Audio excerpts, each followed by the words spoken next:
Olá a todos, boa noite.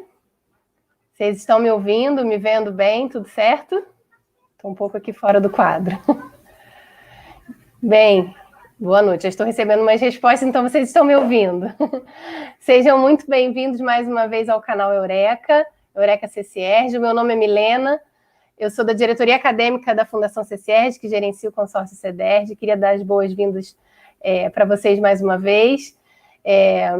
Queria pedir já desculpas por esse pequeno atraso que a gente teve, alguns probleminhas técnicos, tudo arrumado meia hora antes, mas na hora de entrar no ao vivo dá uns probleminhas, acontece, faz parte. Mas agora está tudo certo, podemos começar. Queria, antes de começar, só dar aquele aviso rápido do certificado. Daqui a pouquinho eu vou colocar o link do certificado para vocês responderem aqui no chat. Então, lembrando que a jornada acadêmica tem vários eventos acontecendo desde sábado. Para cada um dos eventos, vocês têm que preencher esse link para poder receber o certificado. Então, na hora de preencher o link, muito cuidado na hora de preencher o nome, preste atenção na hora de digitar para não ter nenhum erro de digitação. O e-mail, a mesma coisa, porque os certificados vão ser feitos com base nas respostas do formulário. Então, se tiver algum problema, algum erro de digitação, o certificado pode vir com erro, então vocês podem até nem receber, porque às vezes o e-mail volta. Enfim, então, prestem atenção a isso, fiquem atentos. Qualquer dúvida em relação a certificados, vocês podem escrever para o e-mail do Eureka, que é eureka@ccierj.edu.br. Eu respondo vocês por lá. Lembrando também que o certificado não é automático, a gente tem que organizar todas essas planilhas desses links que vocês preenchem. Eu recebo como resposta isso, então fico com uma planilha enorme, a gente organiza a planilha por evento para poder fazer os certificados. Então demora aí mais ou menos umas 2 semanas para vocês receberem os certificados, tá? Então guardem um pouquinho essa ansiedade, mas daqui a pouco vocês começam a receber. Então, para começar, eu queria convidar a professora Maria Letícia para fazer a abertura desse evento. Oi, professora, boa noite, seja muito bem-vinda. Boa noite, Milena. Boa noite a todos. Boa noite aos alunos e aos professores que nos acompanham, integrantes do consórcio CEDERJ ou de outras instituições de ensino. Cumprimento, então, nossa querida Milena Bento, da diretoria acadêmica, anfitriã que nos recebe aqui no canal Eureka, mais uma vez, né?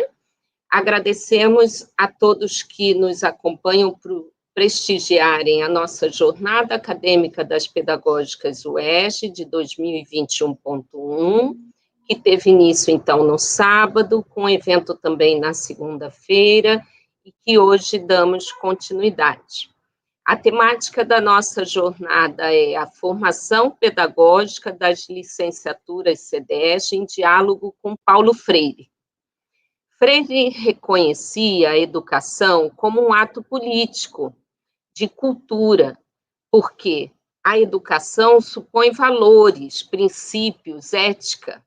Trata-se de um paradigma que defende uma educação participativa, democrática, em que a escola forme para a cidadania, de modo que a educação se estabeleça como elemento de transformação.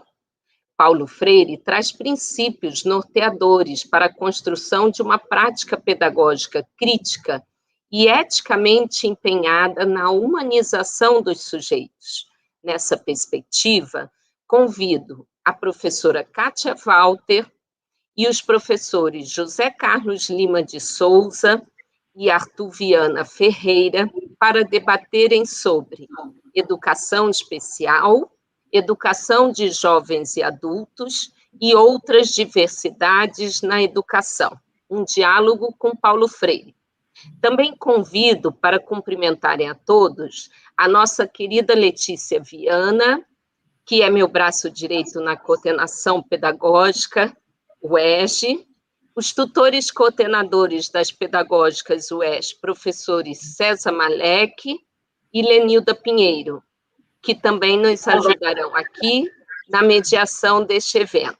Boa noite a todos vocês. A professora Kátia Walter é professora associada do Departamento de Educação Inclusiva e Continuada e do Programa de Pós-Graduação em Educação da Universidade do Estado do Rio de Janeiro, coordenadora da disciplina de Educação Especial das licenciaturas SEDES e do Laboratório de Tecnologia Assistiva e Comunicação Alternativa, LATECA, UERJ. O professor José Carlos Lima de Souza é professor do Programa de Educação de Jovens e Adultos da Rede Pública do município do Rio de Janeiro, professor adjunto da Faculdade de Educação da UERJ e coordenador da disciplina Fundamentos da Educação de Jovens e Adultos das licenciaturas SEDES. E o professor Arthur Viana, que também comporá essa mesa de hoje, é professor adjunto do Departamento de Educação da Faculdade de Formação de Professores da UERJ, coordenador da disciplina Tópicos sobre a Diversidade na Educação das licenciaturas do consórcio SEDES. Passo a palavra, então, primeiramente para a professora Kátia. Depois todos vão dar uma boa noite e aí começamos o nosso evento.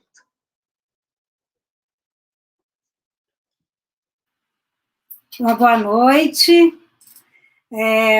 mais uma vez aqui, com muita satisfação, para mais uma jornada pedagógica das licenciaturas.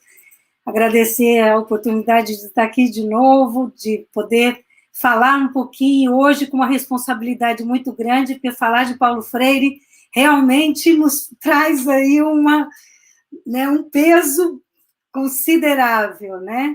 Então, eu espero aqui poder trazer um pouquinho da experiência e trazer aqui algumas reflexões sobre o trabalho de formação na perspectiva da educação inclusiva.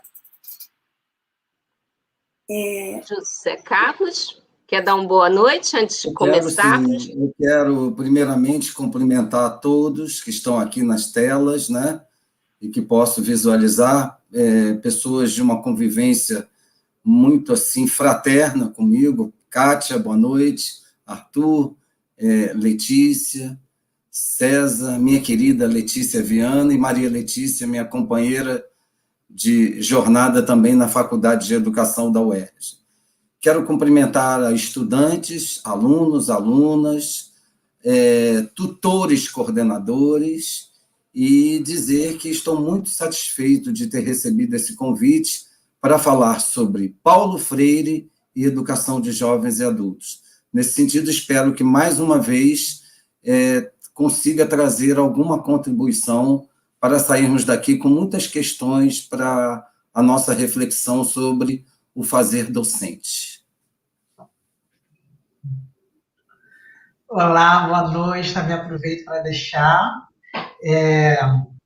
o meu boa noite, desejando que seja mais um dia muito proveitoso, como está sendo todos os outros, e que possamos, a partir do ato reflexivo, nos inteirar, nos tornar pontes, né, para que possamos a cada vez mais estarmos alicerçados em nossas falas e em nossos estudos. Boa palestra a todos.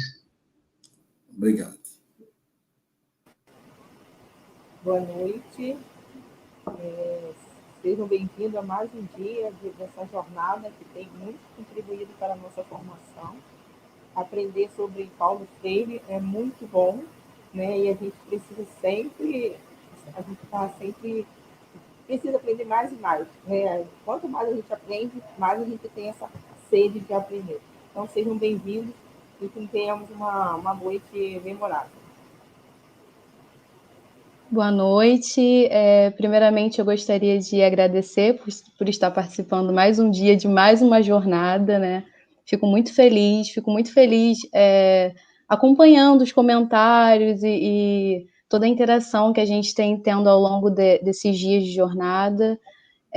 Gostaria de agradecer aos alunos, aos professores, por estarem sempre presentes aqui, participando bastante. Fico muito feliz. E é isso, desejo um bom evento a todos e aproveito para lembrar que amanhã tem mais e estaremos aqui de novo. Arthur, quer fechar, então? Dar uma boa noite a todos, antes de começarmos.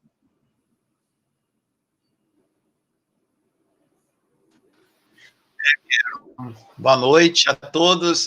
fico muito contente de estar aqui com vocês. Boa noite, então, fico contente de estar com vocês, eu espero que a internet ajude, que ela está oscilando aqui em casa, né, mas com certeza ela vai ajudar para que a gente possa chegar até o final desse encontro.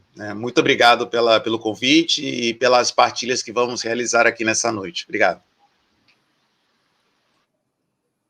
Então, agora com a palavra, professora Kátia.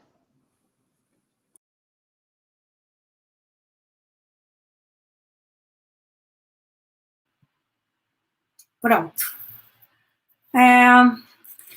Bom, vamos começar aqui uma apresentação que eu trago para vocês um pouquinho da experiência da formação docente na perspectiva inclusiva, né, segundo Paulo Freire. Eu acho que nós temos aí uma grande alicerce, né, ao falar de Paulo Freire e com todo o seu legado, que temos que ler, pensar, refletir, como ele mesmo sempre nos motivou e posicionou a educação como sempre transformadora, né?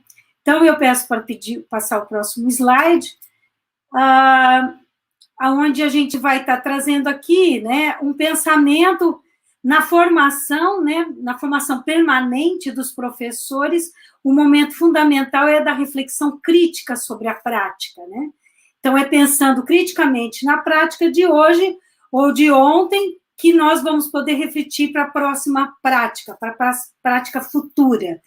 A gente, pensando em educação especial, eu peço para passar o próximo.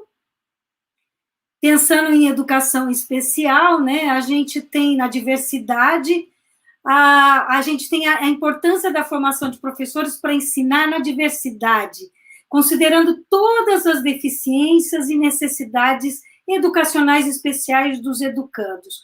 Aí nós temos já desde da Declaração de Salamanca, né, que traz aí uma educação para todos, e depois, com vários decretos, com diretrizes e a própria lei da inclusão, que nos mostram um caminho da diversidade, né? Então, aí a gente também tem que pensar nessa formação inicial e continuada dos professores, de uma forma um pouco mais especializada, para estar atendendo, né, para trabalhar com a diversidade e avaliar os melhores caminhos para desenvolver essas melhores práticas, tá certo?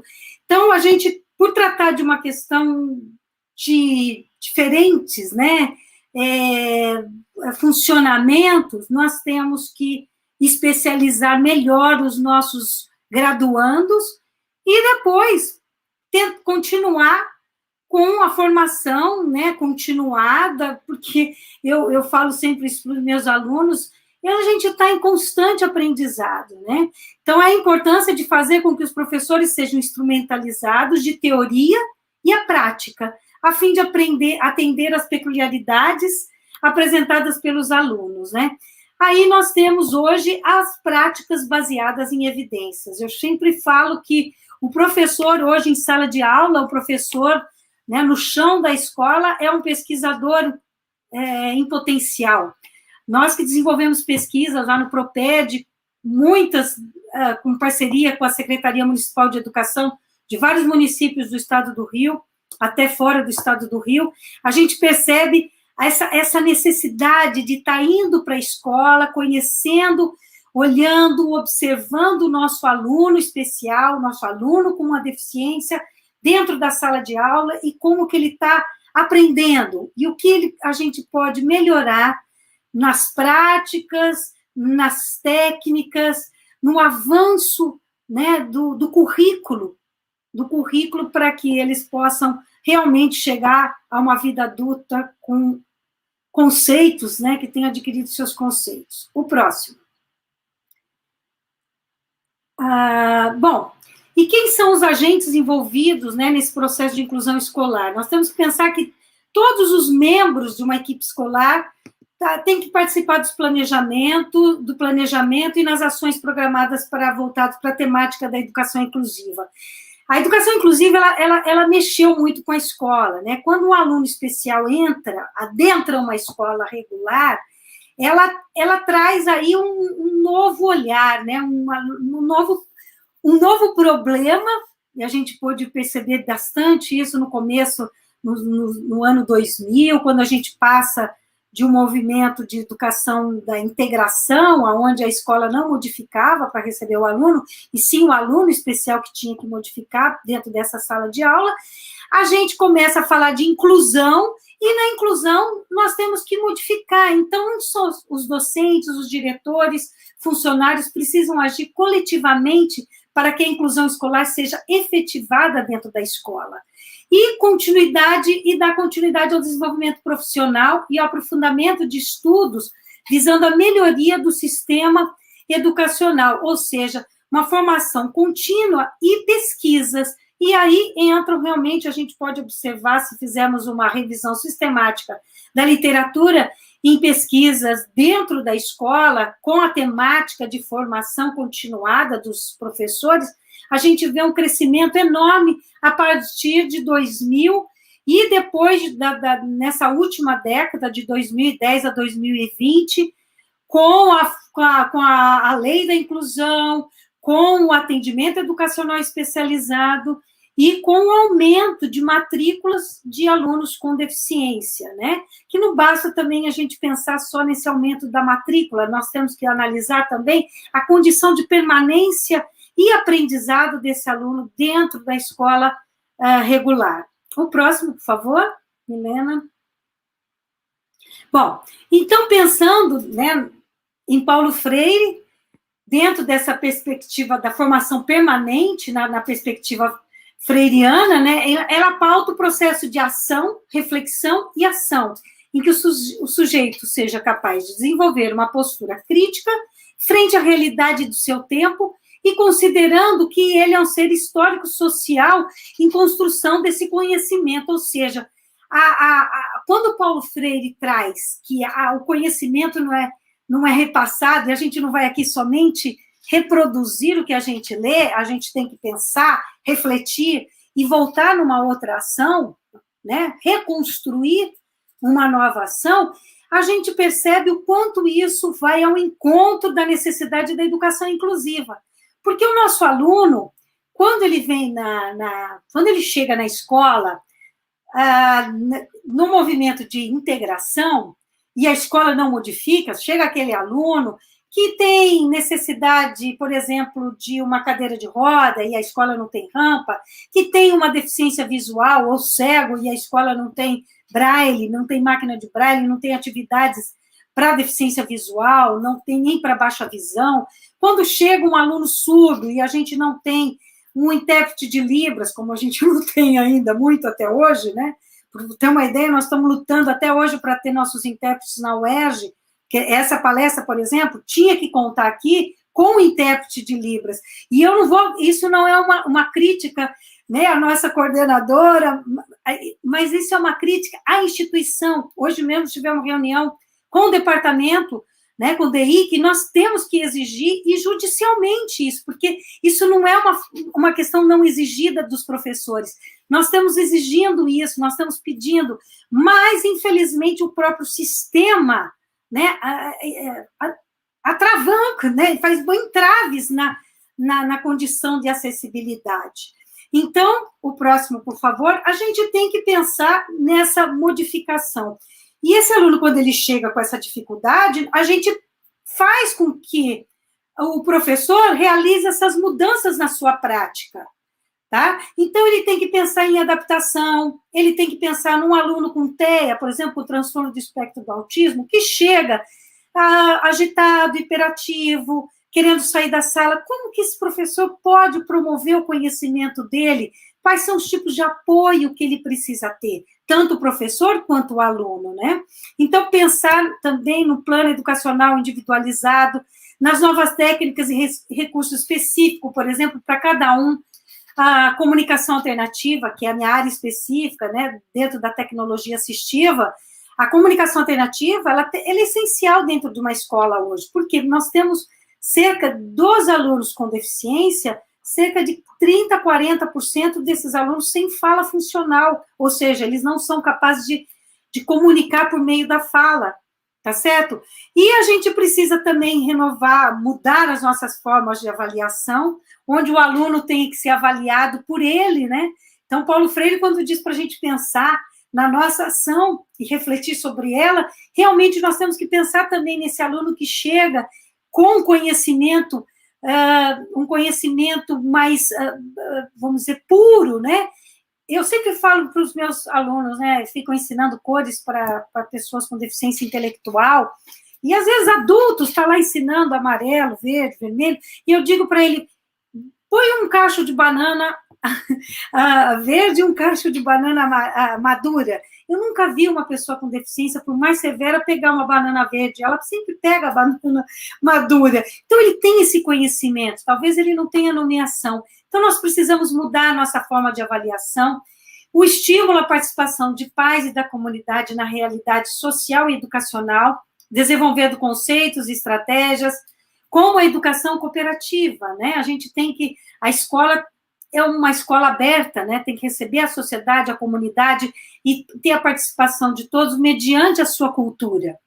Atitudes positivas frente à inclusão, né, de crianças com deficiência no ensino regular. O que é isso? É pensar numa vida adulta, pensar que todo aluno com deficiência, ele está ali naquele momento, seja na educação infantil, na educação básica, no ensino fundamental 1 ou 2, ou mesmo no ensino médio, e até o ensino superior.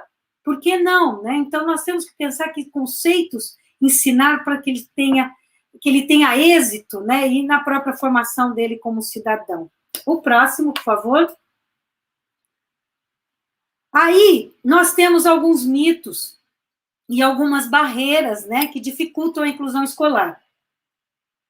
Eu vou pedir, Milena, para você ir clicando, assim que eu terminar de falar, você já vai. Então, nós temos os professores que não se sentem preparados, entre aspas, em vermelho, para atender adequadamente às necessidades da educação especial. Gente, não tem essa de preparo. Preparo, nós estamos em preparo o tempo todo. Paulo Freire sempre disse que nós estamos ensinando e aprendendo ao mesmo tempo. Então, nós temos que dar continuidade. O próximo. Aí eu vou pedir para ir passando um pouquinho mais rápido, porque por causa do meu tempo. Tá? As crianças ou adolescentes, né, sem deficiência não foram preparados para aceitar ou saberem como brincar, né, com esse colega com deficiência. Isso é outro mito. Todos aprendem com as pessoas com deficiência. E os profissionais das escolas se opõem à inclusão dos alunos com deficiência. Também é algo que nós temos que enfrentar, essa barreira tem que ser enfrentada, nós temos que mostrar o potencial, né? E as pesquisas vêm mostrando isso, né? Que nós temos que mudar os edifícios, né? Que não tem rampas, que não foram construídos para aceitar as pessoas com deficiência física, visual, dentre eles. O próximo, nós temos que também algumas famílias de crianças e jovens sem deficiência temem que esse contato seja prejudicial aos seus filhos e não dignifique, né, a escola. Olha, tudo que eu estou falando aqui ainda se vê no Brasil e em outros lugares também. Porém, são barreiras que nós temos que enfrentar justamente com o pensar de Paulo Freire, né? Os pais e famílias de crianças e jovens com deficiência têm receio de que seu filho tenha dificuldade no relacionamento interpessoal na escola, preferindo mantê-los em casa ou instituições especializadas. Isso é algo que já passou. A escola especializada hoje é parceiro da escola regular, como centro de educação especializado. O próximo? Então, porque a própria escola, né, a pessoa com deficiência, não foi ensinada e encorajada a enfrentar o mundo da sociedade. Esse era do tempo da segregação. Isso também já passou. Hoje a criança, qualquer criança, quer ir para a escola regular. Ela quer estar inserida na sociedade de uma forma regular, né? Com todos, com os outros. E o próximo, as mudanças estão em curso e avançando. A gente tem que mudar o nosso olhar. Próximo, Milena, por favor. Aí, a escola inclusiva, então, a gente tem o desafio de ensinar o aluno com deficiência junto com os demais. E, né, dentro de uma visão da educação inclusiva. Pois é nesse aspecto que a inclusão deixa de ser uma filosofia, uma ideologia, uma política e se torna uma ação concreta em situações reais envolvendo indivíduos com dificuldades e necessidades específicas. Portanto, a escola inclusiva é a que propicia ao aluno com deficiência a apropriação do conhecimento acadêmico junto com os demais, ou seja, é uma questão de cidadania. Todos têm o direito de estar nessa escola. O próximo. Aí a gente traz o papel, né, dos educadores e a sua formação. A gente vê que, apesar, né, da necessidade de formação adequada dos agentes educacionais, está preconizada em leis das diretrizes na educação especial e mesmo na lei da inclusão, como fator fundamental para mudar, né, a direção. As escolas muito ainda precisam avançar nesses cursos de formação docente. A gente percebe que muitas escolas têm investido em formação, mas esse modelo de formação tem que ser investigado e tem que ser, vamos dizer, olhar para as pesquisas e mostrar que alguns modelos não funcionam. Por exemplo, eu chegar para dar uma simples palestra numa escola, né, numa secretaria, né, de educação, e ir embora sobre educação inclusiva. Não, é importante que a educação inclusiva, que os especialistas continuem a frequentar esse ambiente e trocar, fazer essas trocas com os professores. Então, a gente chama hoje que essa formação ela tem que ser contínua, para que o professor possa se apropriar de conhecimentos, pôr em prática e refletir sobre a sua ação. Tá certo? E a gente tem agora algumas, né, formas, como o desenho universal de aprendizagem, o DUA, para valorizar o potencial da comunicação dos alunos com deficiência. Também a autodefensoria tem sido muito utilizada, ouvir os próprios alunos com deficiência, tanto no ensino médio como no ensino superior, e também a própria comunicação alternativa, que está dando voz a essas pessoas que não têm condição, às vezes, de expressar por meio da fala. O próximo, aí a gente tem, então, olha, os meus slides, desculpa, eles deram uma desconfigurada, né? Mas a gente tem, segundo Paulo Freire, o papel do professor, que é estabelecer essas relações dialógicas, né? De ensino e aprendizagem, que o professor, ao passo que ensina, também aprende. Ou seja, ele se torna, né, um professor que está aprendendo dentro das questões políticas, eu acho que, né, Maria Letícia trouxe aí a introdução, dentro de um fazer político, mas a gente tem que pensar que uma teoria tem que ser relacionada à prática, e essa prática tem que ser refletida para que ela possa ser modificada. O próximo. E aí a gente tem, né, a prática pedagógica, né, no ensino fundamental. A gente tem pensado muito nessas mudanças onde o professor é ajudado a refletir sobre a prática, nas suas crenças. Isso são modelos de pesquisa que nós temos desenvolvido. A pesquisa sobre a sua própria ação e buscando aprimorar o ensino oferecido na sala de aula. Outro aspecto importante é a compreensão de cada aluno, que cada aluno é diferente, ainda que tenha o mesmo tipo de deficiência ou de necessidade. Por isso que essa reflexão é importante. O próximo. Aí, então, nós temos as adaptações curriculares, né, que vieram para que a gente possa mudar nossa forma de ensino dentro da escola, ajudar os professores a avaliar, a ensinar e avaliar os seus alunos com necessidades, né, diferentes, necessidades educacionais especiais, e eles vão mudando as suas atitudes e expectativas em relação a esses alunos, mas que se organizam também para construir uma real escola para todos. O próximo. Aí a gente vai ter algumas fotos, eu trouxe aqui das nossas pesquisas, tanto pelo Propédio, também dos nossos projetos de extensão, onde nós ensinamos os alunos, aí no caso a formação inicial, graduandos de pedagogia, aqui na disciplina de pesquisa e prática pedagógica, onde eles vão refletir, vão ter a teoria, refletir sobre essa teoria, e depois eles têm oportunidade de exercer a prática pelo projeto de extensão que eles recebem em pessoas com deficiência, né?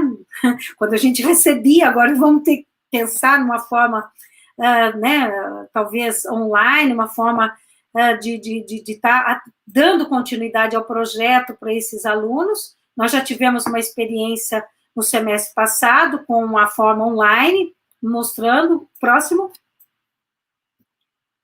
Aí a gente tem também que, né, dentro desse ensino, transformando no ensino criativo, não haveria criatividade sem a curiosidade que nos move, que nos põe pacientemente impacientes diante do mundo que não fizemos, acrescentando a ele algo que fizemos, né? Então, Paulo Freire traz esse pensamento, que é onde a gente pôde observar os alunos pensando mesmo, e aquela inquietação para aprender, e sobre o aprender, sobre a própria ação. O próximo, aí eu trago mais algumas fotos dos alunos, com os alunos especiais, realizando adaptações pedagógicas. O próximo, então a gente também chama profissionais para falar, para dar palestras, aí tem algumas cenas lúdicas, né? O ensino divertido, que Paulo Freire traz também, pautado nos interesses dos alunos, dos educandos. Então, aí a gente tem algumas cenas do Lateca, do laboratório, onde eles estão fazendo pranchas de comunicação, adaptando jogos. O próximo. E a gente traz aí algumas mudanças também dentro da Secretaria Municipal de Educação, em parceria com o Instituto Helena de Poff, os alunos construindo textos por meio de imagens. O próximo, indo ao supermercado, fazendo historinhas. Aí uma aluna passando um bilhete para um colega, né? Então, dela para o colega levar a cadeira de roda para a cozinha. Foi só a partir desse bilhete que a gente viu que estava rolando aí uma paquera dos alunos entre eles, onde ela queria que o aluno levasse ela, né? O outro colega dela. O próximo.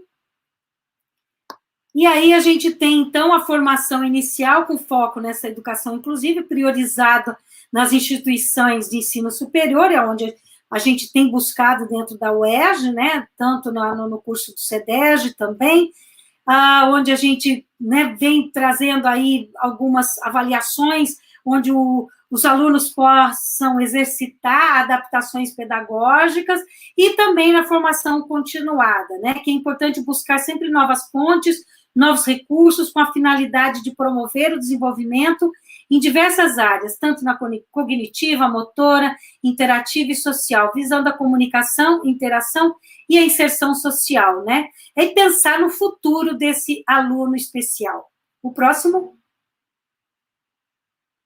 Aí a gente, então, quem ganha, né, com a educação inclusiva, eu acho que todos ganham nessa perspectiva, a ênfase dada, então, é deslocada, né, do aluno e dirigida para os procedimentos de ensino. Eu sempre digo para um professor ou para um aluno de pedagogia, né, ou mesmo nas licenciaturas, eu digo assim, se a gente ficar esperando tanto esse aluno mudar, eu digo, talvez ele tenha que nascer de novo, porque ele tem uma patologia de base, ele tem alguma deficiência de base. Não que essa deficiência tenha que ser colocada na frente do sujeito, muito pelo contrário, primeiro vem o sujeito, mas a gente tem que pensar que esse aluno precisa do nosso suporte como educador. Então, não é o aluno que tem que adaptar a sua forma de aprender ao ritmo da aula, mas, ao contrário, o ritmo e dinâmica da aula é que devem ser adaptados para permitir a participação e aprendizagem de todos os alunos. O próximo, já estou finalizando.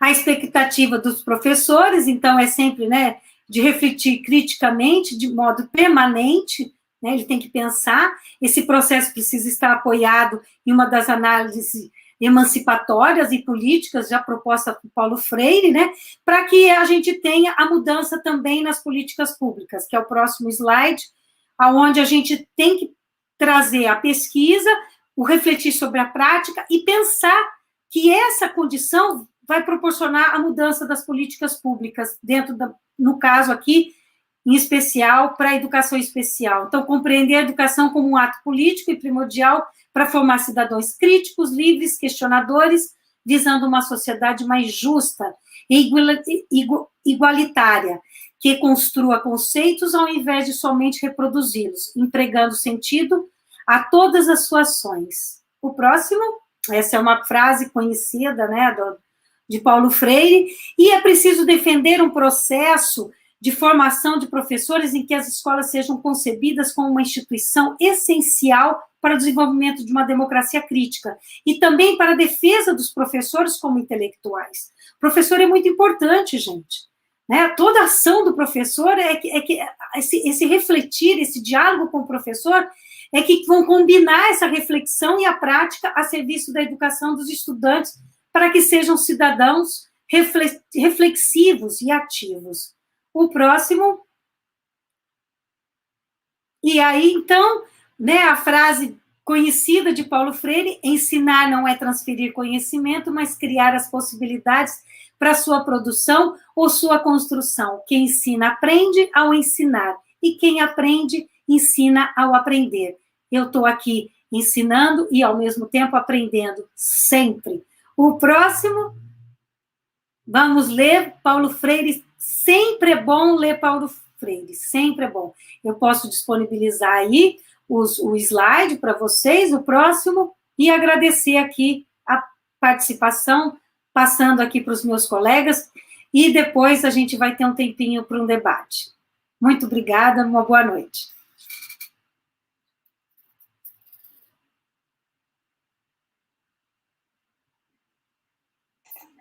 Obrigada, professora. Tivemos muitos comentários e perguntas. Os nossos mediadores, eles estão anotando, né, e preparando tudo para o finalzinho. Vamos agora convidar o professor José Carlos para a próxima apresentação.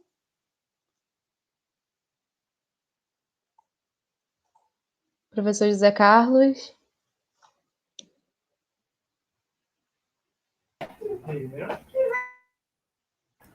Acho que a ordem era o professor Arthur, certo? Professor Arthur?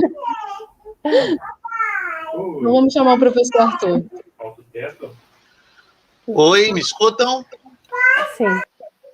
Eu acho que agora a internet vai colaborar conosco. No começo não estava colaborando, né? Então, gente, boa noite a todos de novo. Sou o professor Arthur, da Faculdade de Formação de Professores da UERJ, e no consórcio CEDERJ, eu sou responsável pela disciplina Tópicos sobre a Diversidade na Educação. E é sobre isso que nós vamos conversar um pouco nessa noite, que é a questão da diversidade e Paulo Freire, o diálogo que a gente pode estabelecer entre a diversidade na educação e Paulo Freire. Para isso, eu queria dividir com vocês a tela, isso, né? Não sei se vocês estão me assistindo. Estão assistindo a tela? Ok? Sim, tá tudo certo. Tá aparecendo aqui pra gente. Ah, tá ótimo. Então, eu queria trazer alguns pontos de reflexão. O primeiro, a questão da diversidade e a educação, ou seja, a importância de estudarmos e falarmos sobre a diversidade na educação.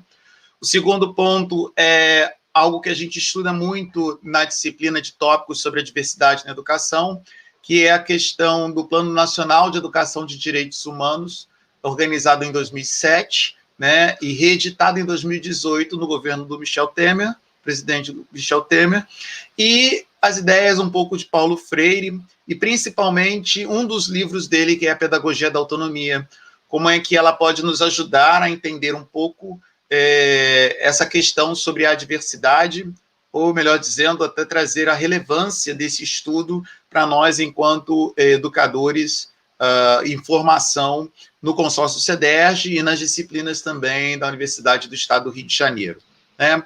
Bom, então, para começar, o primeiro ponto é entendermos por que é tão importante ou relevante estudarmos ou falarmos sobre diversidade na educação.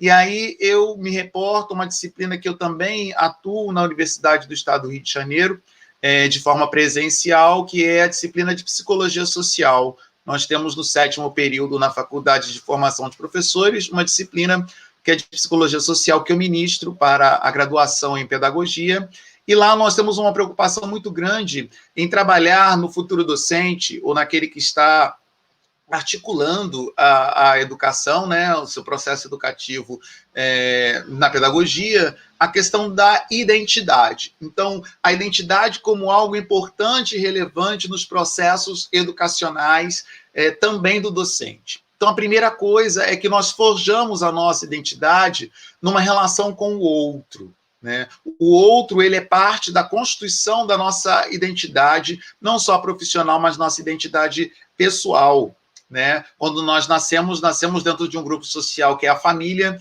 e essa família, ela vai dizendo um pouco para nós quem nós somos. Ela dá um nome, ela coloca um sobrenome, ela nos veste de azul, amarelo e vermelho, né? Essa mesma família, ela vai nos indicando a linguagem que vamos constituir como nossa. Então, o outro, desde o primeiro momento em que nascemos, entramos em contato neste mundo, o outro, ele é espaço no qual eu forjo a minha identidade, né? No outro, que é diferente de mim, eu recebo as atribuições e pertenças que eu devo realizar dentro dos grupos sociais. Vejam, então eu me constituo enquanto pessoa, enquanto ser humano, na relação com o outro. É o outro, ou a partir do outro, que eu vou recuperando elementos que são meus. Vou me descobrindo e me revelando e desvelando dentro dessa realidade. Então a diversidade, ela faz parte do nosso processo de desenvolvimento pessoal e coletivo. Então, falar da diversidade em algum âmbito maior é falar dos nossos processos de desenvolvimento enquanto ser humano. Então, esse é o primeiro elemento que a gente quer trazer e ressaltar sempre quando nós estamos trabalhando na formação docente, né? Porque esse docente também será para o seu aluno um outro. E esse outro que é necessariamente diferente. E que a partir da diferença do outro, eu vou constituir aquilo que eu sou. Eu ouvi a professora Kátia falando sobre as especificidades da educação para pessoas com alguma deficiência, seja auditiva, visual, né? E aí não é meu campo de estudo a área da deficiência, né? Mas a gente confunde deficiência com ineficiência, e ao contrário, a pessoa que tem uma deficiência qualquer no corpo, ela também é eficiente, né, mas tratamos na sociedade capitalista como ineficiente, infelizmente. Esse sujeito, como qualquer outro, é diferente. Não é porque existem pessoas que são mais parecidas comigo ou que tenham o uso do corpo fisiológico parecido com o meu, né, são menos diferentes ou faça diferença em relação a uma outra pessoa que tenha baixa visão, que tenha um pouco de dificuldade na escuta ou na articulação dos elementos da sociedade. Não. Todos somos diferentes. Então, a nossa identidade é aquilo que se é, aquilo que se faz, aquilo que se reposiciona, ou seja, saindo do inatismo, né, muitas vezes herdado dos filósofos como Kant e todos os outros, né, e vindo para uma dimensão mais contemporânea, né, sabendo que somos constituídos por um espaço cognitivo e também um espaço social, e aí temos Vygotsky que nos ajuda também nisso, é entender que essa identidade, ela é constituída ao longo da nossa caminhada enquanto seres humanos, né?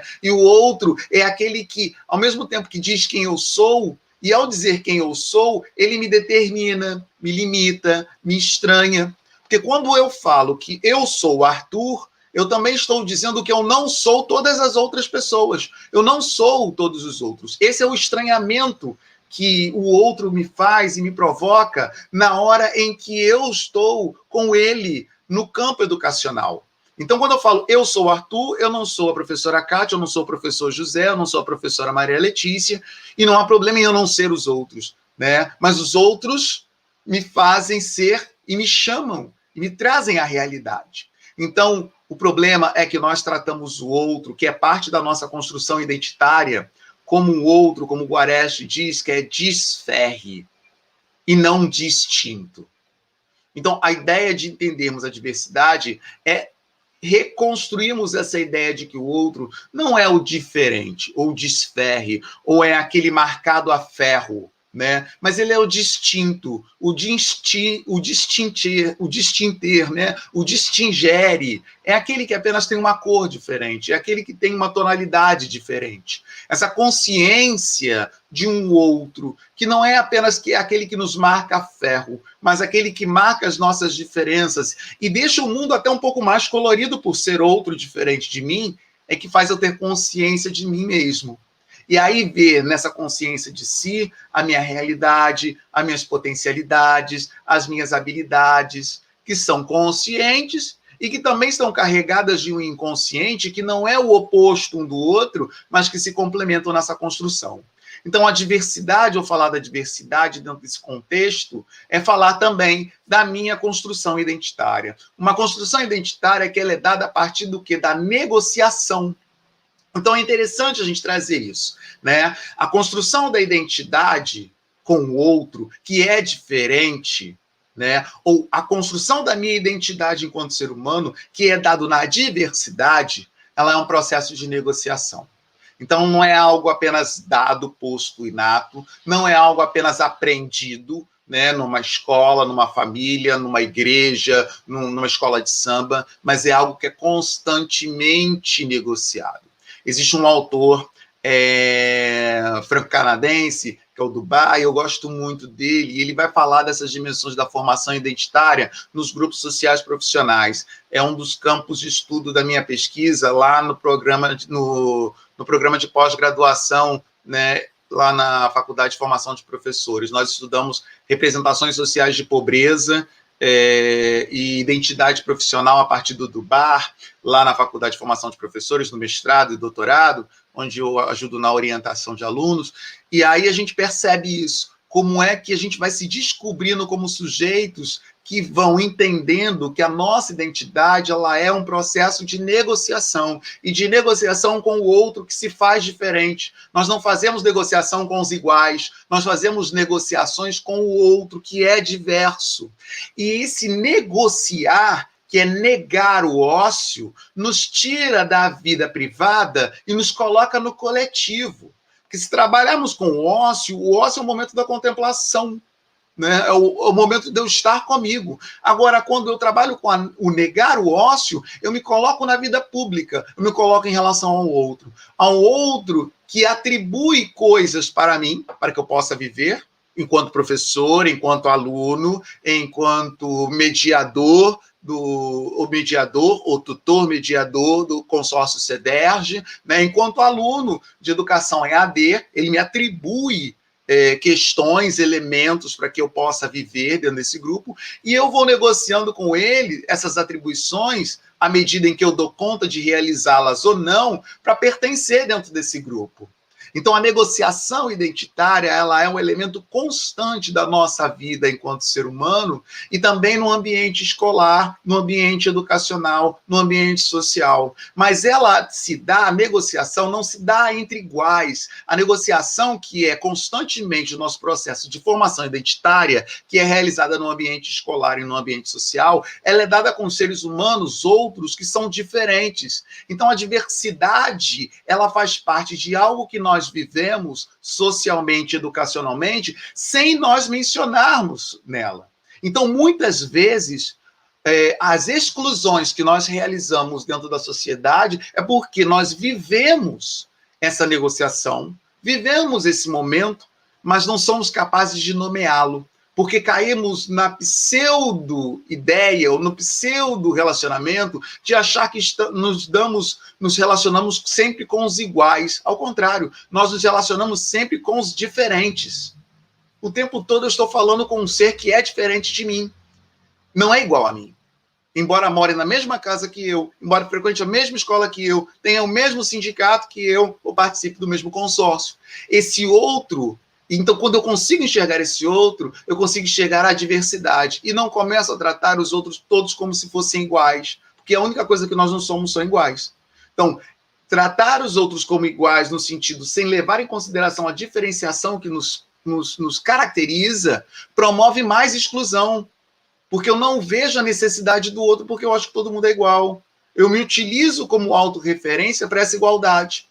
E aí eu acabo excluindo a diversidade que o outro me traz. Então, trazer a diversidade, a discussão daquilo que é diverso e que faz parte dos processos de negociação dos grupos sociais educativos é importantíssimo na formação docente. Porque aquele aluno, por mais que todos estejam usando o mesmo uniforme e recebam até o mesmo material e o mesmo livro, vão articular cada um da sua maneira e vão criar processos de negociação dentro das salas de aula e fora da sala de aula também, né, com esses mesmos materiais iguais, de acordo com as suas demandas. E a gente vai ter que aprender a não cobrar todo mundo da mesma forma, né? vai desenvolver, sim, todo mundo da mesma forma, mas cada um vai dar o melhor que ele pode dentro desse processo. Então, isso é algo que é importante trabalharmos, mas a gente só vai conseguir trabalhar desse jeito se vermos a diversidade como parte do nosso processo. E aí, na nossa disciplina, que é tópico sobre a diversidade na educação, eu quis trazer o elemento da nossa disciplina para ajudar a trazer Paulo Freire, né? Tem um dos capítulos, ou 2, 3 capítulos, que nós trabalhamos muito, grandemente, largamente, esse Plano Nacional de Educação em Direitos Humanos, que foi criado no governo Lula, né, em 2007, e que é reeditado na sua última edição, em 2018, no governo Michel Temer, e que recupera a educação em direitos humanos como um processo sistemático e multidimensional que vai orientar os sujeitos na sua diversidade, uma diversidade que promove direitos e deveres, e articulando também algumas dimensões, como o conhecimento de como esses direitos humanos foram construídos historicamente, né? Os valores, atitudes e práticas sociais que estão presentes na cultura, que reforçam ou não os direitos do ser humano e de viver a sua diversidade, né? A formação da consciência cidadã, né? E que vai trabalhar dimensões do cognitivo, do social, do ético e do político, o desenvolvimento de processos metodológicos para que todos possam participar, sem tirar a sua dimensão maior, que é uma dimensão da grandiosidade, da diversidade que nos compõe enquanto sociedade brasileira, e o fortalecimento das práticas individuais e sociais. Essas vão nos garantir que a gente tenha ações em favor da promoção e da proteção desses direitos humanos, seja ele em qualquer instância que for, né? E principalmente com a capacidade de promovermos ações que reparem as violações historicamente constituídas com os grupos que não foram tratados em sua dimensão como diversos e na sua diversidade.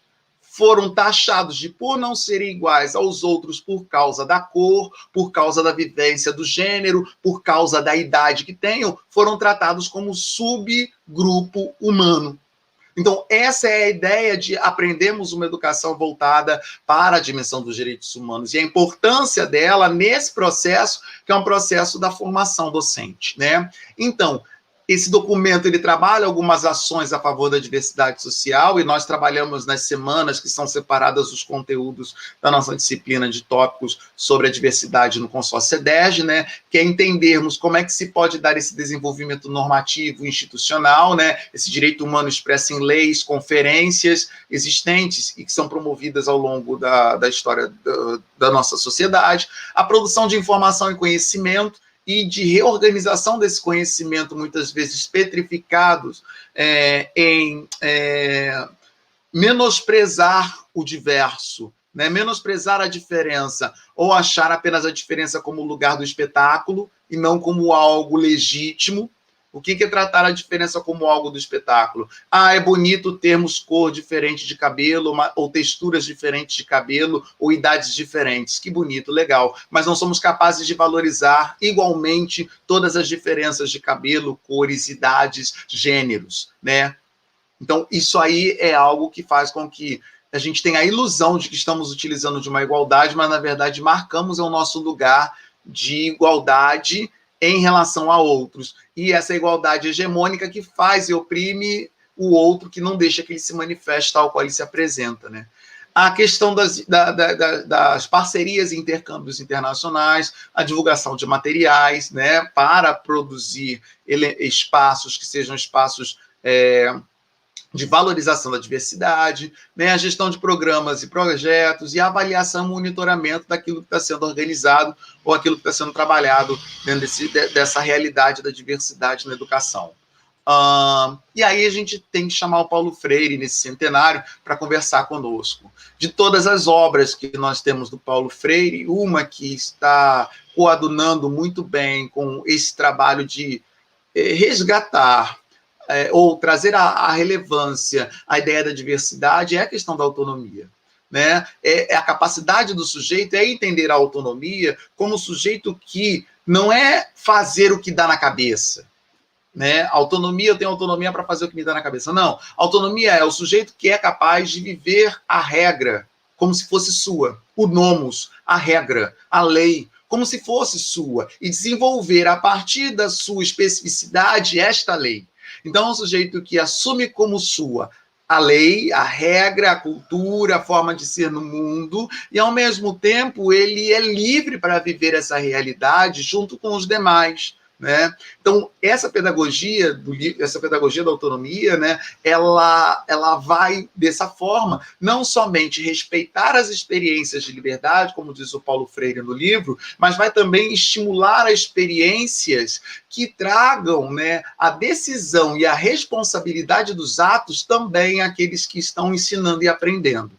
O livro ele tem 3 campos de discussão, e eu achei relevante trazer esses 3 campos, não falar dos 3, mas mostrar que esse livro está dividido em 3 campos importantes. O primeiro campo é que não há docência sem discência, né? O segundo, que ensinar não é transferir os conhecimentos, ou seja, passa por uma dimensão da construção, da experiência e da relação do sujeito ensinante e aprendente, se queremos usar termos construídos, né, ensinante e aprendente, mas eu gostaria de ficar no terceiro, que ensinar é uma especificidade humana. É o terceiro ponto e último do livro, um terço final do livro da Pedagogia da Autonomia, de 1996, que é a educação, como entendemos, ela é uma especificidade humana e constituinte do ser humano, porque ela é um processo de negociação.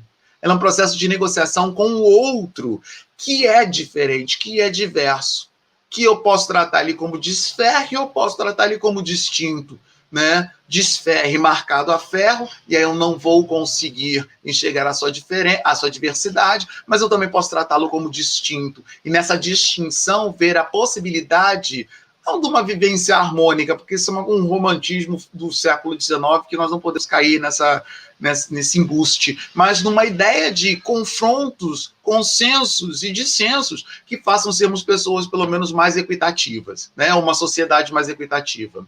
Então, essa especificidade do ensinar como ser humano, ela é algo que vem da nossa missão enquanto pessoa, e principalmente enquanto educadores, de sermos capazes de revermos as nossas práticas, de refletirmos sobre como as nossas práticas, elas incidem na vida dos indivíduos, e elas podem fazer com que os indivíduos desistam, muitas vezes, de ocuparem aquele lugar de desenvolvimento através da educação, ou possam superar as suas dificuldades enquanto seres humanos, para que possam se articular e crescer no mundo. Então, essa é a ideia da especificidade do ensinar como elemento do ser humano. Não? E aí esse livro, ele traz, eu trouxe alguns pontos, né, e as páginas, essas aí são as páginas onde se encontram essas exigências que ele fala sempre. Educar, exige, educar. Cada um dos capítulos dele, ele fala quais são as exigências do processo de educação que levam a uma autonomia. E aí eu acrescento a Paulo Freire não somente a autonomia, mas também a diversidade. Que aquele ser humano que tem autonomia sobre o seu próprio processo de ensino-aprendizagem é um ser humano também muito mais apto para entender o quanto somos diversos enquanto pessoas e como devemos respeitar a diversidade e a diferença e as histórias pessoais de cada um desses sujeitos na composição também do grupo. Porque o grupo ele não é feito de pessoas iguais, ele é feito de pessoas diferentes, né? E nessa diversidade temos que viver as nossas autonomias. Então, educar exige segurança, competência e generosidade por parte do educador, né? Um comprometimento com o trabalho que ele realiza, e não somente com o trabalho, mas com as vidas que estão em processo de negociação com ele, e utilizando o conhecimento como uma ferramenta para isso, né? A possibilidade de que, ao educarmos, nós intervimos no mundo, e é no mundo concreto e objetivo, mas também no mundo subjetivo, onde também nós nos constituímos enquanto seres humanos, né?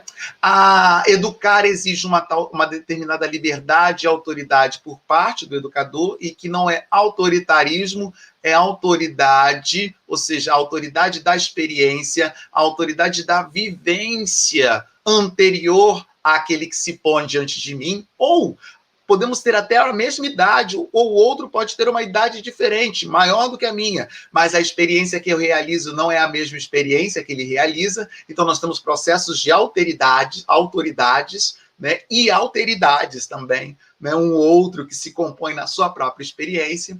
A consciência das decisões tomadas, isso é algo que o Freire recorda, que devemos ter a consciência daquilo que eu escolhi, das minhas escolhas, né? O saber escutar, né? Entender que não há como fazer educação sem ideologia, e nós estamos confundindo ideologia com partidos políticos ou questões políticas ou que sejam. Toda educação ela é ideológica, então não existe essa história de escola sem ideologia, educação sem ideologia. A disponibilidade para o diálogo, como a professora Kátia trazia, né, a questão da dialogicidade, isso é importante, né, e o querer bem o outro. E aí não falo, e eu tenho uma implicância grande, quem é meu aluno na FFP sabe, e os meus orientandos do mestrado, bolsistas da FFP também falam, eu tenho uma implicância muito grande dessa ideia de amor, né? Até porque nem vamos conseguir amar a todos os alunos como gostaríamos, tá? Vai ter alunos que a gente não vai gostar dele mesmo. Mas o importante é a gente querer bem o outro. E essa coisa, eu não gosto da questão da amorosidade, amor, eu sempre fico mais com Bernard Charlot do que com Freire nessa ideia que ele fala que o que temos que ter pelos nossos alunos é uma simpatia antropológica. Eu adoro essa ideia da simpatia antropológica, né?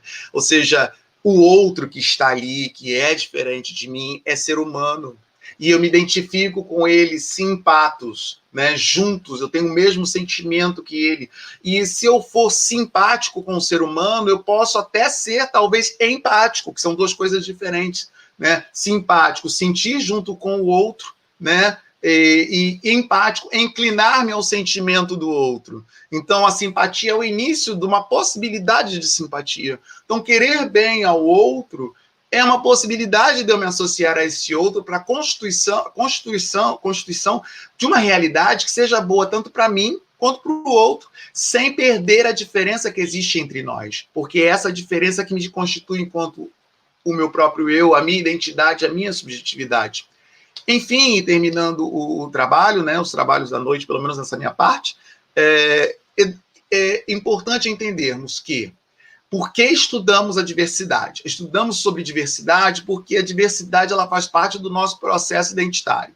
Seja como professor, seja como aluno, seja como tutor mediador, seja como o coordenador das disciplinas, seja como aquele que está no polo. Nossa identidade profissional e a nossa identidade, as várias formas de vivermos a identidade na nossa sociedade, ela é composta por outros que são diversos. Não fazemos ela com os iguais, fazemos ela com outros que são diferentes. Educar para direitos humanos é uma das possibilidades de reafirmarmos as diversidades existentes na sociedade, e principalmente na sociedade brasileira, quando entendemos não somente a sua história, mas ressignificamos essa história que é herdada por nós dentro dos ambientes educacionais. E o Freire nos ajuda, e com certeza eu peguei um livro dele. Acho que a gente pode fazer, ou se comprometer a fazer isso com todas as outras obras dele, né? O Freire, ele pode nos ajudar a entender essa diversidade, a diversidade que é característica da nossa construção identitária, né? Na pedagogia da autonomia, ao recolher a ideia de que educar é uma especificidade humana, a gente se reporta a diversidade do ser humano.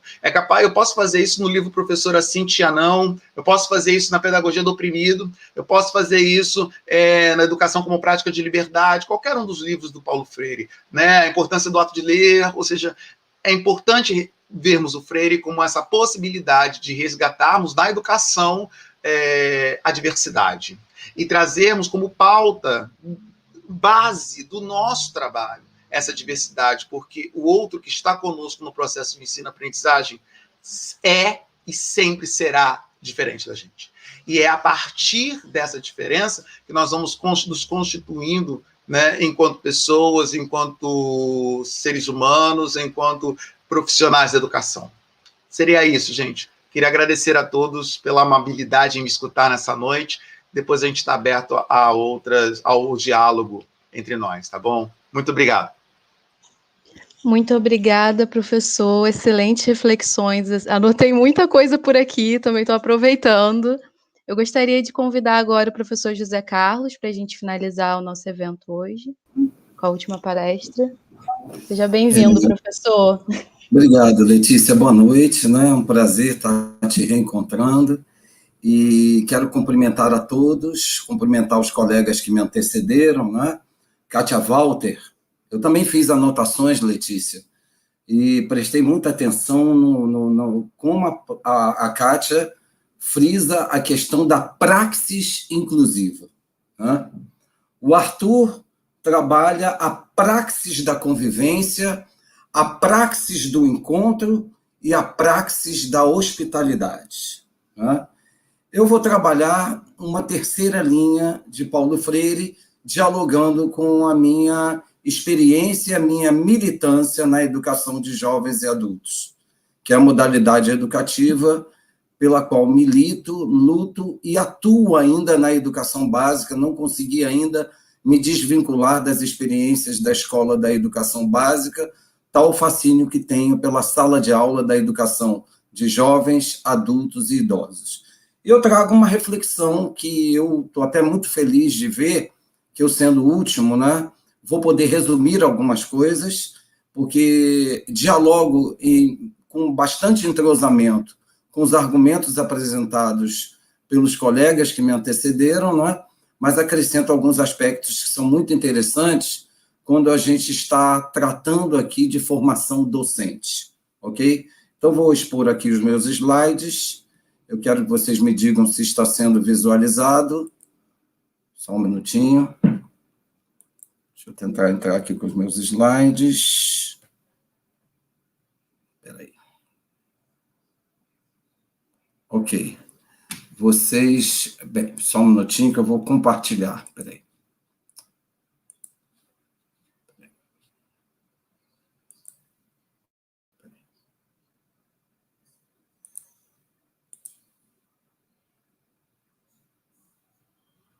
Vou só compartilhar os meus slides e aí a gente começa. Vou precisar, Letícia, que você me diga se está visualizando, ok?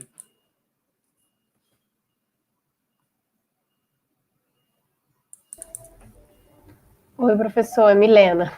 Quando aparecer aqui para mim, eu te aviso, pode deixar.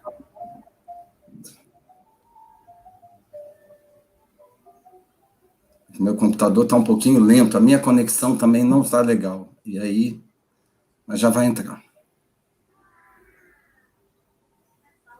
Eu trago para a gente refletir hoje um conceito ou uma ideia que, muito embora presente em toda a obra de Paulo Freire, é curiosamente algo que ele nunca citou, né? Nunca citou explicitamente. A gente vê determinadas palavras ou determinados vocábulos muito presentes nas obras de Paulo Freire e nas suas, inclusive nas suas falas, nos seus áudios, né? Palavras como afeto, afetuosidade, amorosidade, boniteza, quando ele se refere à beleza do conhecimento que nós ensinamos, né? Mas essa palavra não, essa palavra, infelizmente, ela é algo que perpassa no meu entendimento. Está dando para ver, Milena?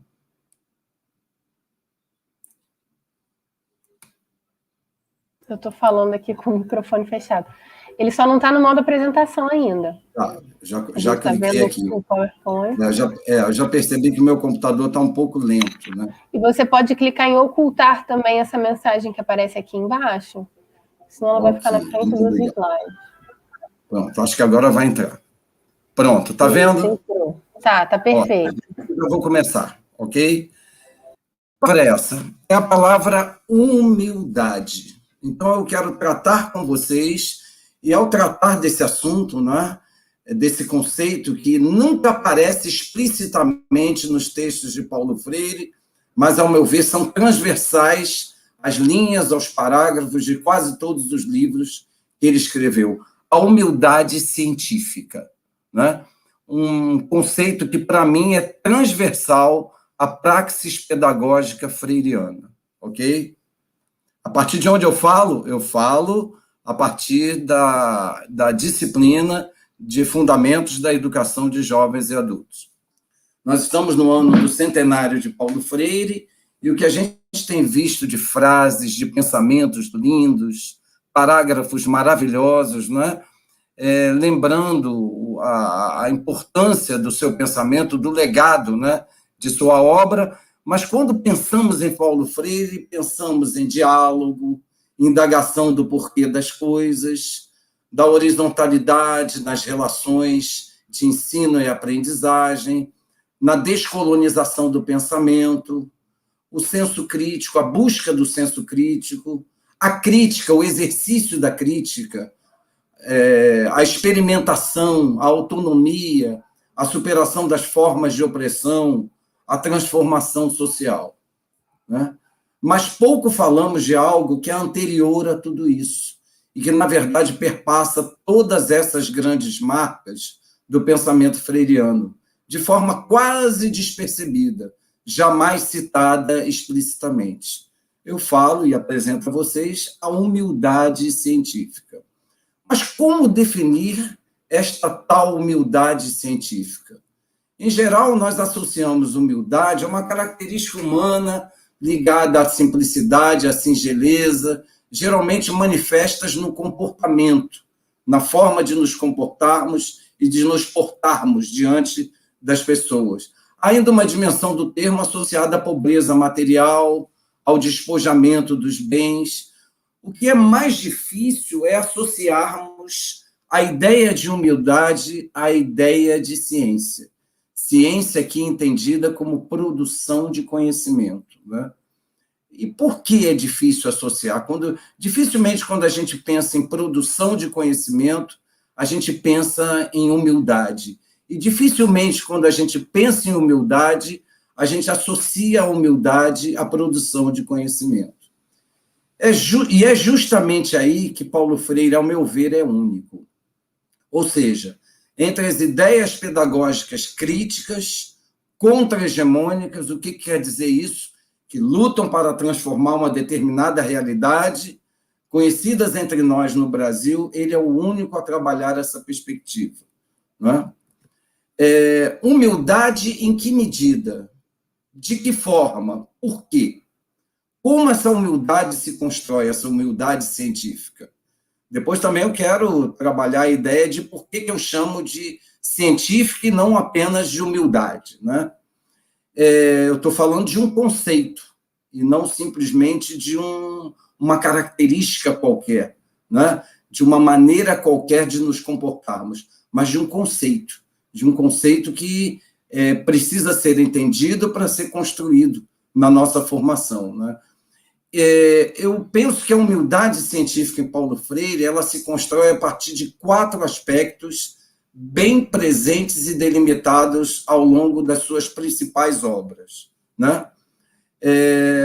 Ela se manifesta na concepção acerca do conhecimento científico, na concepção de educação, na concepção acerca da docência, ou seja, do que é ser professor, e, por fim, na concepção acerca da discência, ou seja, do que é ser aluno.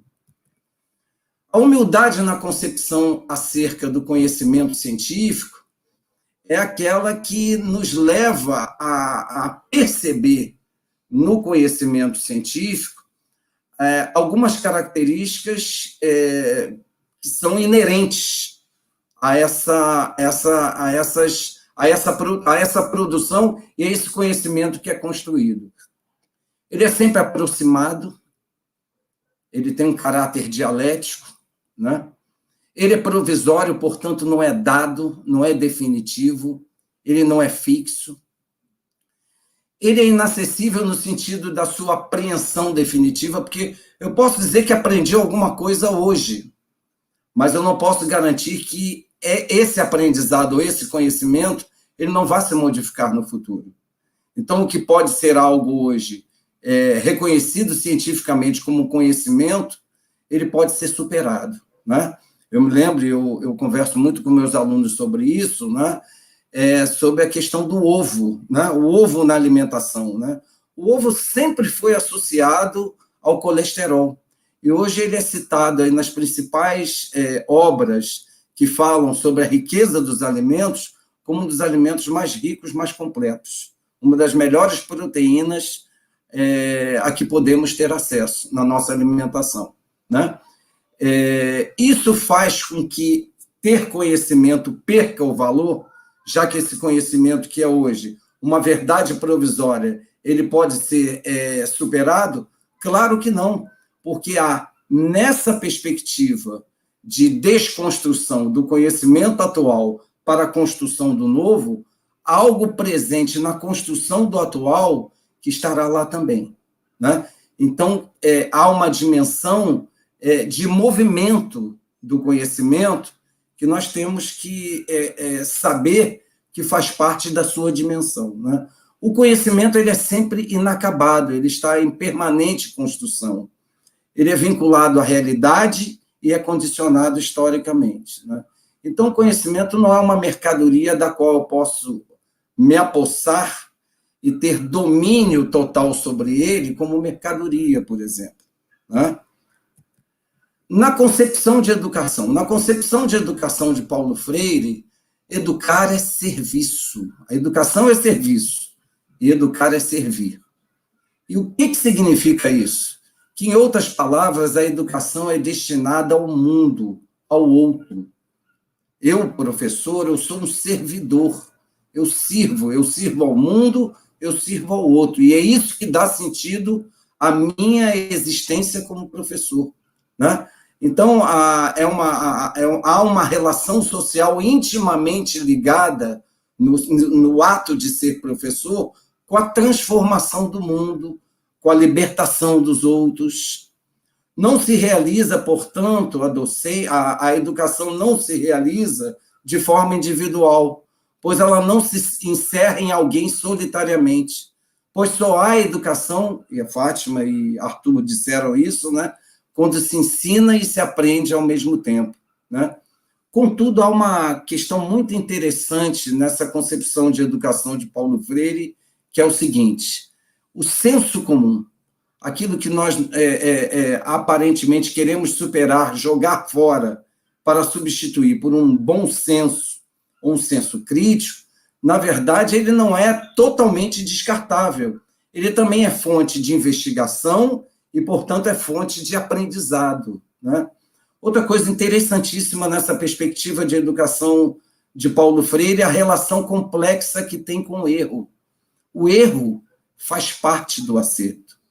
É errando várias vezes que nós vamos nos aperfeiçoando e chegamos ao acerto, né? Então, lembra aquela velha máxima da invenção da lâmpada, né? De que o inventor da lâmpada, Thomas Edison, ele disse que perguntaram a ele quantos testes ele precisou fazer até conseguir chegar à invenção da lâmpada. E ele respondeu que mais de 1000 vezes, né? E aí a pessoa perguntou a ele assim, mas, puxa vida, você errou 1000 vezes para chegar à lâmpada? Ele, não. A invenção da lâmpada foi um ato de 1000 passos. Então, a importância do erro para a construção do acerto, né? Na concepção acerca de docência, o professor é um mediador de conhecimentos. Ele é um intelectual orgânico, né? Diferentemente do intelectual tradicional. Ele é um intelectual engajado naquilo que ensina e nos problemas que envolvem a construção daquele conhecimento, né? Ele não é um intelectual pedante, ele não é um erudito honorável, né? Ele não é um homem das medalhas e dos diplomas, simplesmente, né? É alguém que constrói a sua identidade saindo de si e se atirando ao outro, indo ao encontro de, e não indo de encontro a, né? A autoridade do professor, ela se constrói pelo respeito, pelo afeto, pela admiração, e não pela hierarquia, pela força, pela opressão ou pela superioridade, que, ao cabo, significa aqui desigualdade, né? E, por fim, na concepção acerca do aluno, da discência. O aluno não é nem nunca foi aluno no sentido etimológico do termo, que quer dizer ser sem luz, aquele que não tem luz. Para Paulo Freire, todo aluno tem luz própria, né? E mais, quem aprende é protagonista e não coadjuvante do processo. Então, o aluno tem um papel muito importante no processo de ensino-aprendizagem nas práticas pedagógicas. Ele é protagonista. Por isso, aprende, mas no processo, como disse a Kátia, pode até ensinar, quando socializa suas leituras de mundo, que, por pior que sejam, são ricas, criativas, complexas e com uma lógica de construção, muito embora possam ser errôneas ou equivocadas. Eu sempre me lembro de um aluno, numa aula minha de História e Geografia, que fez uma pergunta. Nós estávamos vendo o mapa do Brasil, e ele me fez uma pergunta assim que nunca, nem antes eu tinha ouvido essa pergunta, e nem depois aconteceu de mais nenhum aluno ter me perguntado, né, isso. Quando ele fez uma comparação do mapa do Brasil com o mapa dos Estados Unidos, e ele, na visão dele, né, ele percebeu que a divisão dos estados nos Estados Unidos, das unidades federativas, além delas serem mais retangulares, né, de formas geométricas mais bem definidas, muitos estados têm quase o mesmo tamanho. Enquanto no mapa do Brasil a gente tem o Espírito Santo, o Rio de Janeiro, que cabem não sei quantas vezes, por exemplo, dentro de Minas Gerais, dentro de Mato Grosso. Mas, para além disso, ele queria saber por que dessa diferença, ele me fez essa pergunta, e me fez uma outra pergunta assim, também muito interessante, que é a seguinte: poxa, professor, no mapa dos Estados Unidos a gente vê que a limitação territorial dos estados ela é praticamente uma linha reta, enquanto no Brasil essa irregularidade, há muita irregularidade nas fronteiras. Por que isso? E eu fiquei surpreso com essa pergunta, porque essa pergunta ela encerra uma dúvida que é uma dúvida complexa, de uma explicação que não é muito simples, né? Que é a seguinte: no processo de colonização ibérico na América, para o estabelecimento de fronteiras entre territórios, os ibéricos sempre usaram acidentes geográficos, serras, percursos de rios. Daí as fronteiras, né? A fronteira, por exemplo, do estado do Rio de Janeiro com Minas Gerais, ela é feita pelo Rio Paraíba. Então, toda aquela irregularidade que a gente percebe na fronteira do Rio com Minas é o percurso do Rio Paraíba do Sul, por exemplo. Enquanto nos Estados Unidos não foi assim. Os critérios não foram esses, né? Mas eu achei interessante que, quando eu expliquei isso para ele achou interessante e associou isso. Ah, professor, eu entendi por que essas fronteiras do Brasil, então, elas são irregulares, né? Por isso que elas têm essas movimentações no mapa, né? Se a gente acompanhar com o dedo, a gente vai fazendo zigue-zague. E entendi uma coisa que eu não tinha ainda pensado, professor, quando o senhor acabou de falar. É por isso que, então, quando eu pego um avião, saindo do Rio de Janeiro para Minas, ocorrem as trepidações, né? As trepidações no avião, as turbulências. As turbulências ocorrem justamente quando o avião sobrevoa a fronteira dos estados. Perceba uma coisa, é claro que isso não é verdade. Isso foi uma associação errônea, equivocada, foi uma associação, mas não é uma associação criativa. Ela não é complexa, ela não demandou um raciocínio. Então, isso não pode ser jogado fora. Isso tem que ser transformado, desconstruído, mas sempre mostrando a ele que, com aquela explicação que era equivocada ou errônea, ele fez um exercício de inteligência de uma grande complexidade e que nos permite mostrar e permite perceber que ele é criativo, que ele é capaz de fazer as perguntas e dar respostas a elas com os recursos dos quais ele dispõe, né? Portanto, esse aluno se trata de um intelectual de fato, um elaborador de conhecimentos. Ele é de fato em potencial. Por quê? Porque ele está em processo, ele está em construção, né? Por que humildade científica, então? porque ela pode ser reconhecida por essas 4 dimensões. Essas 4 dimensões constroem a educação crítica como possibilidade / hipótese, ou seja, só há uma educação crítica quando estas 4 condições estão rigorosamente presentes. Elas podem ser identificadas, elas podem ser testadas, elas podem ser compreendidas, elas podem ser adquiridas. Portanto, não se constituem em um dom inato, que uns têm e outros não têm. A humildade científica em Paulo Freire é algo que está ao alcance de todos nós. E algo sem o que nós não nos constituímos educadores no sentido do termo. Paulo Freire não usa o termo professor, de professar. Ele usa o termo educador, de educar. Ele vai muito além. O Arthur disse, nós não somos simplesmente transmissores de conhecimentos que vão ser adquiridos pelos alunos, né? Mas há aí um processo, há uma interação, não é?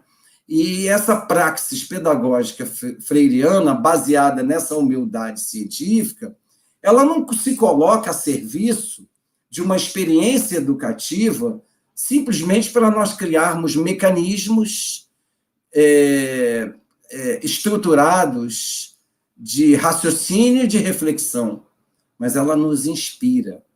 Ou seja, mais do que sabermos sobre algoritmos, sobre processos, fórmulas, contas, etc., nós temos a capacidade, de, com o conhecimento que construímos, usar da criatividade para conhecer coisas que nunca estudamos e que nunca tivemos oportunidade de conhecer antes. Não é? Então, eu concluo, né,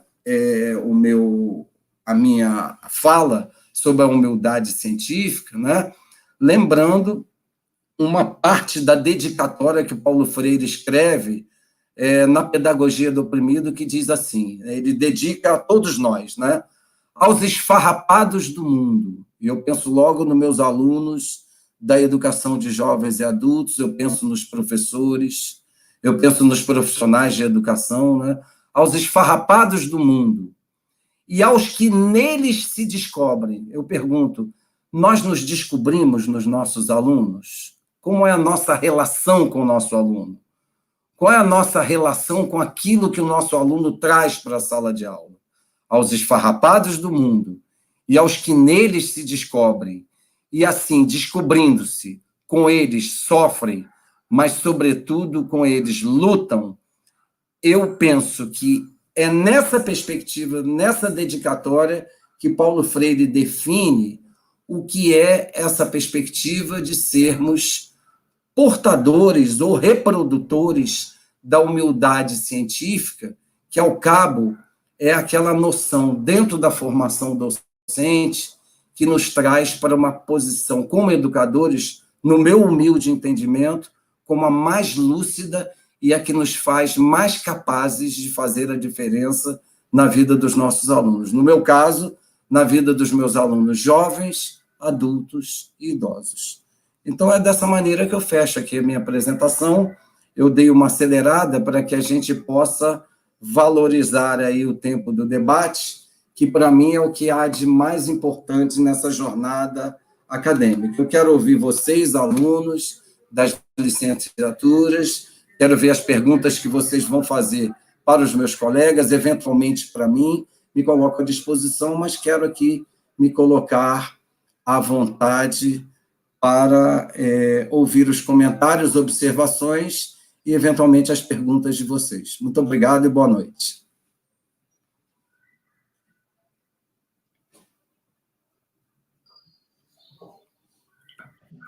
Obrigada, José Carlos. Obrigada também ao professor Arthur e à professora Kátia. Inicialmente, dizer que estávamos até aqui conversando internamente, uma pena que o tempo é tão pequeno. Na verdade, cada um de vocês fez uma palestra individual que poderia ser dado continuidade, cada um de vocês poderiam ficar aqui 2 horas, eu acho que seria pouco.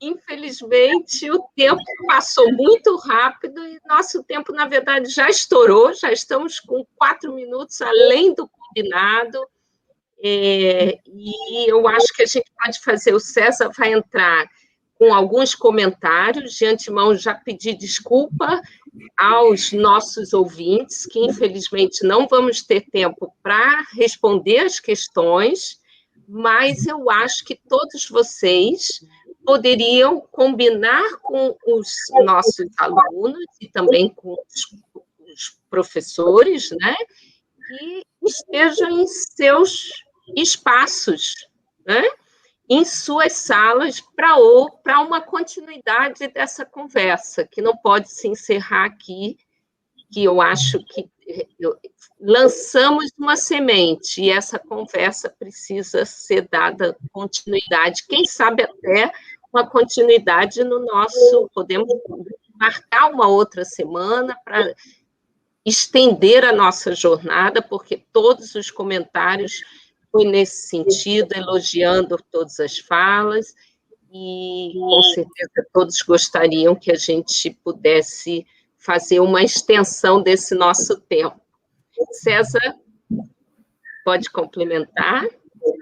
Sim, sim. O chat foi realmente muito rico, foi algo extremamente gratificante. Pena realmente pelo tempo, né? A gente não possibilitar essa reflexão junto com os nossos colegas palestrantes. Mas, como eu disse no início, acho que é uma ponte, né? Uma ponte para buscar, né, se aprofundar, a conhecer mais determinados assuntos. Então, como a professora Letícia mesmo disse, é uma semente, né, que é lançada e que, a partir daí, a gente possa buscar mais e melhores possibilidades da gente estar em constante formação. E, como eu coloquei, estávamos conversando, né, no chat privado, enquanto professor, eu me coloco na condição de eterno aluno. Então, acredito que isso seja a prática de todos os professores, né, comprometido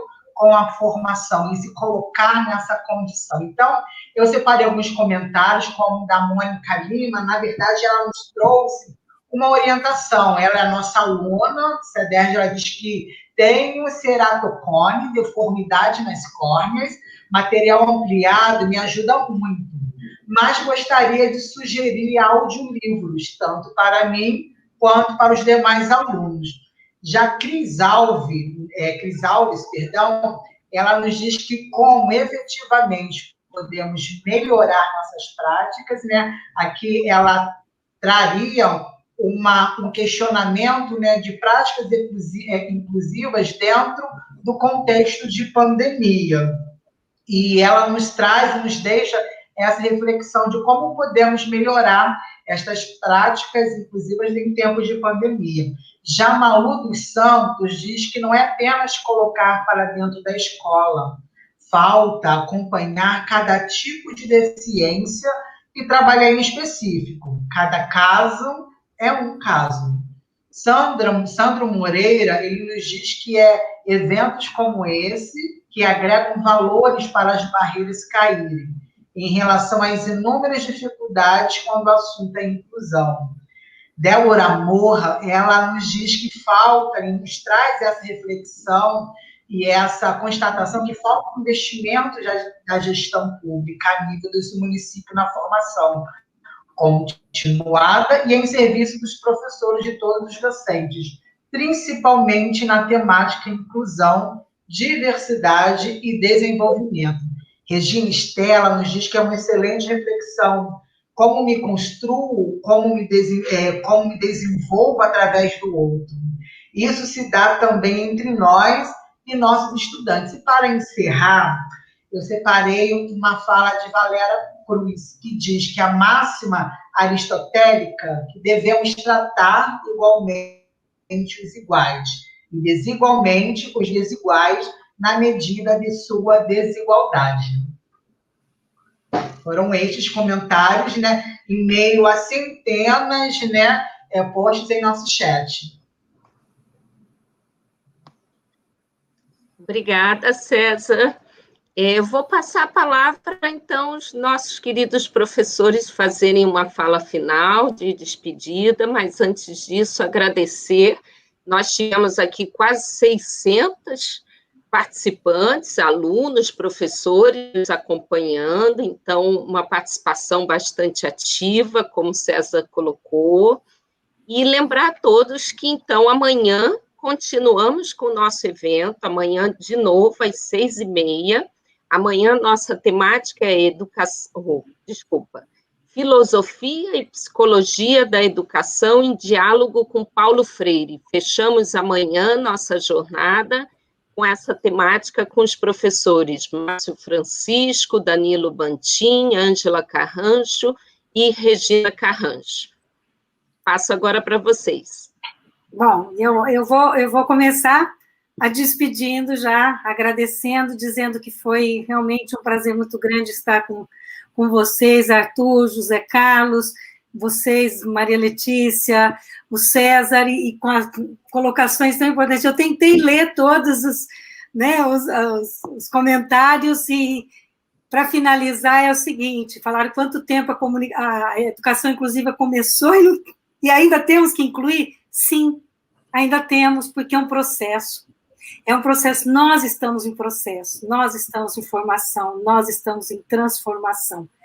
Mas se a gente tiver o indivíduo como primeiro, como base, esse cidadão, essa formação do cidadão, a gente vai conseguir incluir cada vez mais. Obrigada, uma boa noite.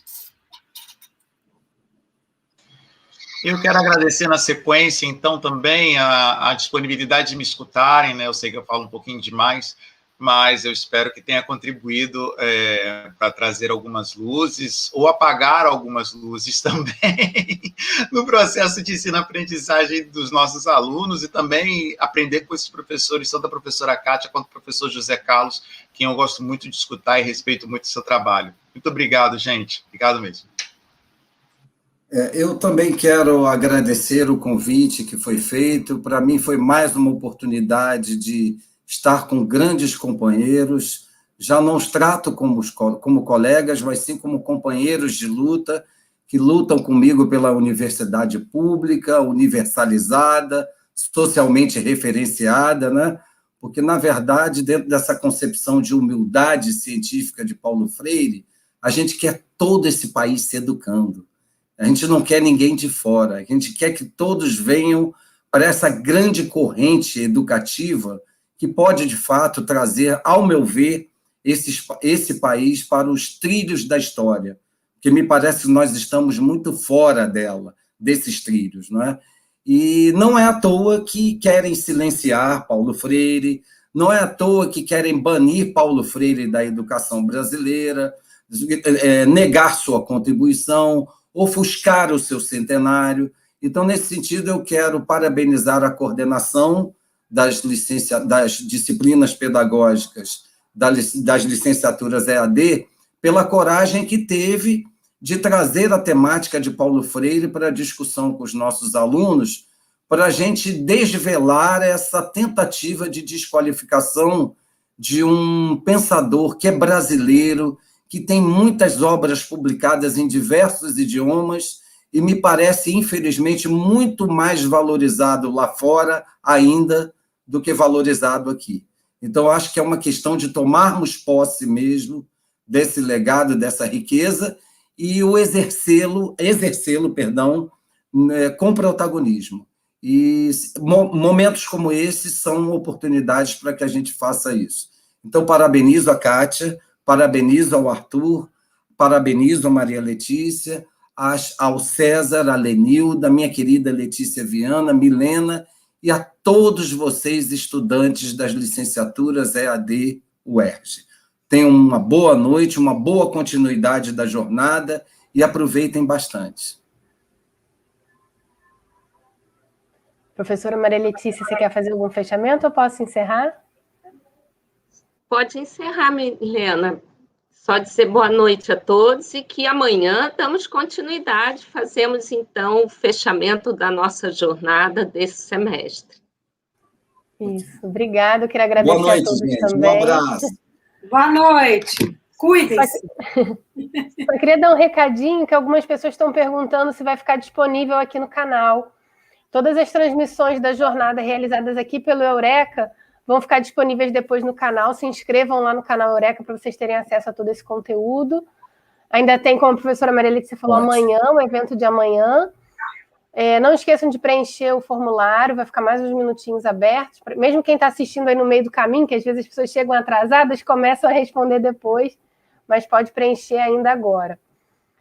Mais uma vez agradecer, como eu falei ontem, dá um quentinho no coração escutar vocês falando assim. Eu fico aqui babando por vocês, adoro fazer esses eventos das pedagógicas aqui no canal, são sempre muito bem frequentados. Como a professora Maria Letícia falou, foram 600 alunos assistindo ao mesmo tempo, mas isso significa que a gente teve muito mais do que isso passando por aqui, porque às vezes eles entram e saem, então deve ter tido aí em torno de 1.000 pessoas passando por aqui hoje. A gente vai ver depois lá no formulário. E sempre com comentários, assim, pena que a gente não teve tempo, né, de ler muitas perguntas, mas sempre comentários muito interessantes ali no chat. Então é isso, pessoal. Obrigada, boa noite, até a próxima, até amanhã. Tchau, tchau.